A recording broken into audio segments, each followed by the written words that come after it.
Une nouvelle semaine commence. Merci de votre fidélité à Eden TV. Bonsoir à toutes et à tous. Dans l'édition de ce soir, bientôt la rentrée des classes. Où en sont alors les secrétaires généraux des syndicats des enseignants dans les négociations avec le gouvernement? Vous suivrez Kassamampo, secrétaire général de la CSTB, dans cette édition. Valorisation de la langue Tolibé à travers un grand jeu concours de musique. L'initiative est de Michel Baou, chargé de mission du président de l'Assemblée nationale dans le but d'immortaliser le président de la communauté Tolikoukan, Sekenu Djebou, décédé en décembre 2022. Au Niger, manifestation de soutien aux militaires au pouvoir et protestation contre la présence des troupes françaises dans le pays. C'est tout pour le sommaire. Vous gardez votre position pour le développement de cette édition.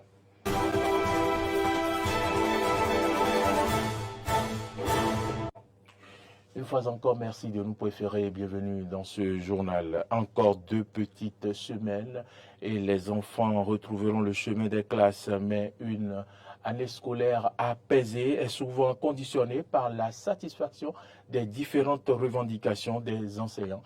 Lesquelles revendications sont portées par les syndicalistes? Où en sont-ils avec le gouvernement? La question a été posée au secrétaire général, bien sûr, de la centrale, de la Confédération syndicale des travailleurs du Bénin. La réponse, c'est dans ce reportage de Clémence Sonoukou. Dans quelques jours, l'école béninoise ouvrira ses portes pour le compte de l'année scolaire 2023-2024. Pour une bonne rentrée scolaire apaisée, il faut des enseignants satisfaits ayant le cœur à l'ouvrage. Mais à 2 semaines de la reprise des classes, plusieurs de leurs revendications sont encore insatisfaites. La revendication numéro 1 des enseignants et même des parents d'élèves, c'est le reversement des aspirants au métier d'enseignant, AME. Ils ont un salaire dérisoire et ils ne sont pas payés pendant les vacances. Ils n'ont pas de prime, ni pendant l'année scolaire, ni à la rentrée. Pire, c'est qu'on leur donne une masse horaire extra-texte. À la dernière rencontre avec le chef de l'État en décembre 2022, lorsqu'on parlait de revalorisation des salaires, il a été question de reverser ces AME-là. Donc le Conseil des ministres a confirmé qu'ils seront reversés et tout ça. Malheureusement, jusqu'aujourd'hui, ils attendent. Et aux dernières négociations, nous avons dit reverser les AME, rien. On apprend encore qu'on est en train de leur demander de confirmer leur disponibilité pour la rentrée. La question de reversement n'est pas la seule revendication des enseignants. À en croire le secrétaire général Kassamampo, il y a d'autres problèmes à régler tels que la non-disponibilité de certains manuels scolaires. Il y a d'autres revendications liées au matériel. Vous savez, par exemple, lorsque vous prenez le cours primaire, depuis 2016 jusqu'à maintenant, du CE1 jusqu'au CM2, il n'y a plus de manuel de procédure en français et en mathématiques. Il n'y en a plus. Donc les enseignants jonglent dans cette affaire d'approche par compétence. Et à l'heure actuelle, du CI au CP, les enfants n'ont pas les cahiers d'activité. Il n'y a pas de cahier de lecture. Ils n'ont pas ça. Pendant ce temps, ils ont fermé le Centre national de production de manuels scolaires à Porte-Nouveau. Dans ces conditions, comment peut-on dire que la rentrée scolaire, qu'on est prêt pour la rentrée scolaire? Le partenaire social pense que si le gouvernement y met de la volonté, ces différents problèmes trouveront solution avant le 18 septembre, date de la reprise des classes. A précisé qu'une rencontre entre le gouvernement et les syndicats est prévue pour le vendredi prochain. La rentrée des classes, c'est aussi un moment pour les parents de se faire des soucis. Ils doivent œuvrer pour une bonne rentrée des classes. Frais de scolarité, fournitures scolaires, uniformes, etc. Rien ne doit manquer aux enfants. Comment certains parents comptent-ils faire face à cette situation? Élément de réponse dans ce reportage de Arthur Renaud. Les parents d'élèves sont confrontés à une situation financière accrue qui les empêche de faire face à leurs responsabilités en ce qui concerne l'organisation de la rentrée scolaire qui démarre dans quelques jours. Ebenezer Movi, Awakado, Claude sont tous conducteurs de taxi-moto. Ils ont plusieurs enfants qui doivent faire différentes classes. J'ai 4 enfants. Mon premier enfant là, il est en C2. Le deuxième enfant, elle est au CP. Troisième enfant là, elle est au niveau de maternelle. Il y a un CM2, CP, CM1. Ils se sont tous arrangés malgré les difficultés pour honorer leurs obligations de père. Et ceci malgré la morosité économique actuelle dans le pays. On est en train, mais le temps là c'est très dur. Le temps est très dur, tout est cher. Pour payer un sac pour un enfant là, ce n'est pas facile. Hein. Au moins, un sac là, au moins c'est à 4 000 francs. Et les cahiers aussi chers, tout est cher, le temps est dur. Moi j'ai déjà payé le kaki. Mais les cahiers, les bics là, pas encore. Moi j'ai acheté des kaki, il reste les finitures quoi. Les difficultés financières sont énormes, alors que le temps, lui, continue de jouer contre les parents d'élèves qui remuent ciel et terre afin de trouver une solution aux problèmes auxquels ils sont confrontés actuellement. Je l'annonçais en titre, le maire honoraire de la commune d'Apro-Missérété, chargé de mission du président de l'Assemblée nationale, Michel Baou, s'est inscrit dans la valorisation de la langue Toligbe en initiant un grand jeu concours de musique visant à immortaliser Sorkenou Djebou, président de la communauté Tolikoukan, alias Ne te fâche pas, décédé le 15 décembre 2022. Retrouvons Prince Agoliago pour plus de détails. Il s'est éteint à la grande surprise de toute la communauté Tori du Bénin. Et oui, le dessert de Sorkenou Djebou, alias Ne te fâche pas, a émoncé les ardeurs des membres de l'organisation des retrouvailles Tolikoukan édition 2023. C'était l'homme qui rassemblait la communauté Tori autour des manifestations. Donc après sa disparition, il était quand même très important pour que nous nous souvenions de lui. Donc c'est pourquoi j'ai initié le concours rythme, danse et chant en Tolibé. Du 2 au 9 au siège des arts et de la culture d'Apro-Missérété, pour honorer sa mémoire et valoriser la langue Tolibé. Et bien sûr, demander à tous ceux qui sont d'obédience Tori ou tous ceux qui aiment la langue Tori que désormais ce rythme-là, avec un chant Tori, ça passera sur nos antennes. Au thème des phases d'inscription, combien d'artistes sont en lice pour compétir en langue Tolibé? Du 2 au 9 septembre, à partir du 19 au siège des arts et de la culture d'Apro-Missérété, 12 artistes seront sur le podium. Chacun va fredonner sa chanson. Et si vous avez plusieurs chansons, c'est que tous les jours, nous allons sur cette chanson. Il y a un jury qui est là pour noter les meilleurs artistes. Donc, ça veut dire que 12 se sont effectivement inscrits. Et ce sont ces 12 chanteurs, auteurs, chanteurs, compositeurs, ces 12 qui vont participer au grand jeu concours.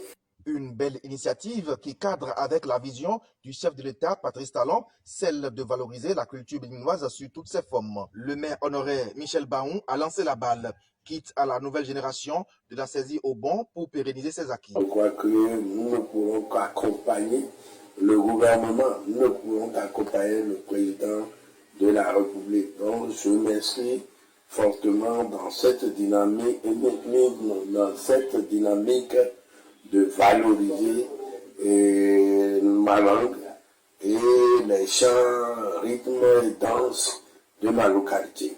Au thème de cette compétition musicale, le 9 septembre prochain, les 3 grands lauréats seront distingués avec les trophées Sokenu Djebou, alias Ne te fâche pas. Nous espérons avoir les nouvelles de la finale avec Martial Agoli Agbo. La 18e édition de la Journée internationale de la chorale au sein de l'Église du christianisme céleste de la région atlantique s'est tenue ce samedi sur la paroisse Mont-Sinaï de Calavi à Itchédi. Chant, danse, prédication et un don de véhicules ont marqué l'édition 2023. Suivez ici le compte rendu. Les chorales de Soava, de Calavi, de Godomé ont permis aux fidèles célestes de la région atlantique réunis ici dans la paroisse Mont-Sinaï d'adresser un sacrifice de louange à Dieu. Ceci à travers la Journée internationale de la chorale édition 2023.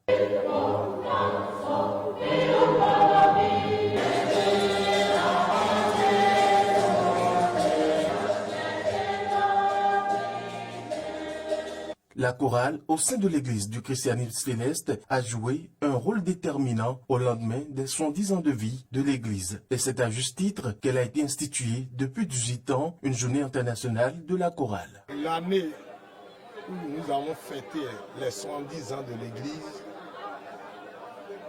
le pasteur Benoît Akande Adeogun a remarqué que les chorales ont beaucoup travaillé pour la réussite de la fête. D'où il a dit, la chorale, si vous avez travaillé, vous m'avez accompagné dans cet événement jusqu'à ce point. Moi, avec mon comité directeur, nous allons décréter un jour pour les chorales. Et pour marquer d'un saut cette édition 2023, c'est ce véhicule que le bureau régional de suivi des chorales a offert à Didonenvi Félix, l'un des grands icônes de la musique gospel traditionnelle au Bénin. Je suis débordé de joie. Je remercie le Seigneur et les hommes. L'amour que vous avez manifesté ce jour à mon égard ne se terminera jamais. L'illustre a marqué les cœurs et en continue d'ailleurs de par son talent exceptionnel de composer des chansons. Il a un don très inouï pour composer les chansons sur place et traduire les événements en chansons. Donc il est très fort, il est vraiment fort et il a œuvré pour que la jeunesse et les générations qui sont passées, la jeunesse actuellement, puissent s'imprégner de la musique traditionnelle. C'est donc une édition particulière qui fait la fierté de tous ceux qui y ont participé et surtout du président du comité d'organisation. C'est un grand événement que nous fêtons. Nous sommes très contents.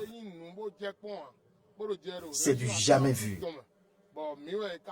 Ce fut une réussite. Je remercie les comités et le bureau régional. La journée internationale des chorales va s'étendre jusqu'au dimanche avec plusieurs autres prestations en honneur au Seigneur.